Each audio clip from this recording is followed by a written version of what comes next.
ಇದು ಬಿಡು ಏನು ಮಾಡಬೇಡ ಅಣ್ಣ. ಸ್ವಲ್ಪ ಇದು ಅಣ್ಣ ನನಗೆ ಏನು ಕಾಣ್ತದೆ ಫ್ರೇಮ್ ಔಟ್ ಹೋಗ್ತಾ ಇದ್ದಾರೆ. ನೀವು ಯಾಕೆ ಡಿಸ್ಟರ್ಬ್ ಮಾಡ್ತೀರಾ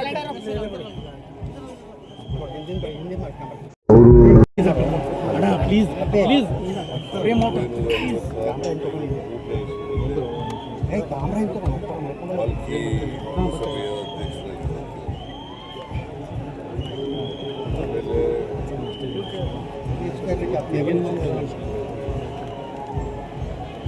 ನಾಲ್ಕು ಬಾರಿ ಶಾಸಕರಾಗಿ, ಆಮೇಲೆ 2 ಬಾರಿ ಮೇಲ್ಮನೆಯ ಸದಸ್ಯರಾಗಿ ಮಾತ್ರ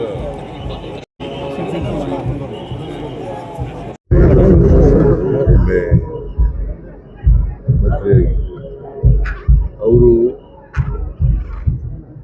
ಸಮಾಜವಾದಿ ತತ್ವಗಳಿಂದ ಪ್ರೇರೇಪಣೆಯನ್ನು ಪಡೆದಿರುವಂಥವರು. ಅದಕ್ಕಾಗಿ ಈ ಜೀವನದಲ್ಲಿ ರಾಜಕಾರಣ ಅಷ್ಟೇ ಅಲ್ಲ, ಅವರು ಶಿಕ್ಷಣ ಕ್ಷೇತ್ರದಲ್ಲಿ ಬಹಳಷ್ಟು ಕೆಲಸ ಮತ್ತು ಸಹಕಾರ ಕ್ಷೇತ್ರದಲ್ಲಿ ಕೂಡ ಬಹಳಷ್ಟು ಕೆಲಸ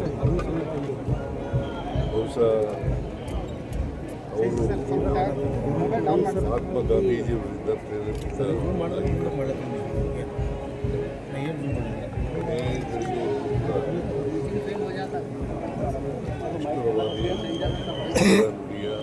ಪ್ರಾಮಾಣಿಕ ರಾಜಕಾರಣವನ್ನು ಜೊತೆಗೆ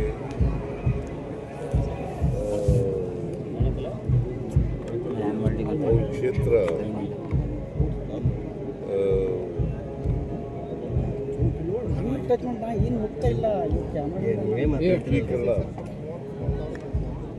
ಏಕೀಕರಣದಲ್ಲಿ ಹೋರಾಟವನ್ನು ಮಾಡಬೇಕು. ಬಹುಶಃ ಇವತ್ತು ಬೀದರ್ ಕರ್ನಾಟಕದಲ್ಲಿ ಉಳಿದಿದ್ರೆ ಅವರ ಹೋರಾಟದ ಫಲ ಅಂತಕ್ಕಂಥದ್ದನ್ನು ಮರೀಲಿಕ್ಕೆ ಸಾಧ್ಯ.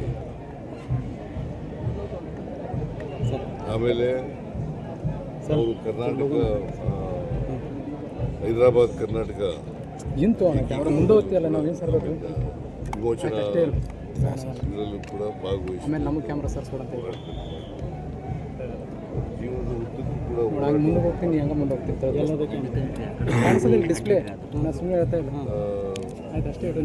ಶಿಕ್ಷಣ ಕ್ಷೇತ್ರದಲ್ಲಿ ಅಪಾರವಾದಂಥ ಕೆಲಸವನ್ನು ಮಾಡಿದ್ದಾರೆ.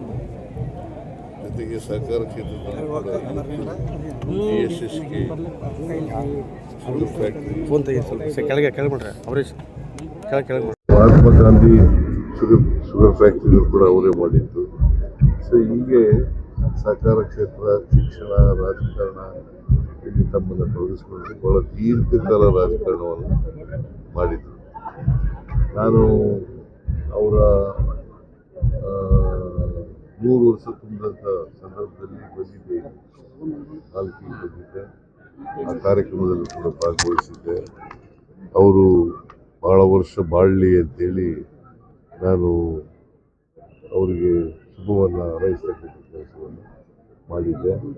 103 ವರ್ಷಗಳು ಶತಾಯಿಸಿ 103 ವರ್ಷಗಳ ಕಾಲ ಸುದೀರ್ಘವಾದಂಥ ರಾಜಕಾರಣದಲ್ಲಿ ಮಾಡಿದರು. ಸೊ ಅವರಿಂದ ಒಬ್ಬ ದಕ್ಷ ರಾಜಕಾರಣಿಯನ್ನು ಕಳ್ಕೊಂಡಾಗಿದೆ. ಜೊತೆಗೆ ವೀರಶೈವ ಮಹಾಸಭಾದ ಅಧ್ಯಕ್ಷರಾಗಿಯೂ ಕೂಡ ಕೆಲಸವನ್ನು ಮಾಡಿದರು. ವೀರಶೈವ ಮಹಾಸಭಾ ಅದರ ಅಧ್ಯಕ್ಷರಾಗಿ ಸುಮಾರು 12 ವರ್ಷಗಳ ಕಾಲ ಕೆಲಸ ಮಾಡಿದರು. 12 ವರ್ಷಗಳ ಕಾಲ ಕೆಲಸ ಮಾಡಿದರು. ಅವರು ಮಾಜಿ ಅಧ್ಯಕ್ಷರಾಗಿದ್ದರು. ಅವ್ರ ಕಾಲದಲ್ಲಿ ಎಲ್ಲ ಶರಣ ಬಂಧುರು ಮಂತ್ರವನ್ನ ಹೇಳಬೇಕು. ಎಲ್ಲ ಲಿಂಗಾಯತರು ಸಬ್ಸೆಕ್ಟ್ಗಳಿದ್ದವಲ್ಲ, ಓಂ ಶ್ರೀ ಗುರು ಬಸವಲಿಂಗಾಯ ನಮಃ. ಓಂ ಶ್ರೀ ಗುರು ಬಸವಲಿಂಗಾಯ ನಮಃ. ಓಂ ಶ್ರೀ ಗುರು ಬಸವಲಿಂಗಾಯ ನಮಃ. ಓಂ ಶ್ರೀ ಗುರು ಬಸವ ಲಿಂಗಾಯ ನಮಃ. ಸ್ವಲ್ಪ ಸೆಟ್ ಆಗಬೇಕು. ಅವರ ಆತ್ಮಕ್ಕೆ ಶಿವಶಾಂತಿ ಕೊರತೆ, ಅವರ ಕುಟುಂಬದವರಿಗೆ, ಅವರ ಅಭಿಮಾನಿಗಳಿಗೆ ಅವರ ಸಾವಿನ ದುಃಖವನ್ನು ಓಂ ಶ್ರೀ ಗುರು ಬಸವಲಿಂಗಾಯ ನಮಃ. ಜೊತೆಗೆ ಇವತ್ತು ಸರ್ಕಾರದ ಸಕಲ ಗೌರವಗಳೊಡನೆ ಅವರ ಅಂತ್ಯಕ್ರಿಯೆ ಆಗ್ತದೆ. ನಾನು ಅಂತ್ಯಕ್ರಿಯೆಯಲ್ಲಿ ಭಾಗವಹಿಸಿದ್ದೇನೆ.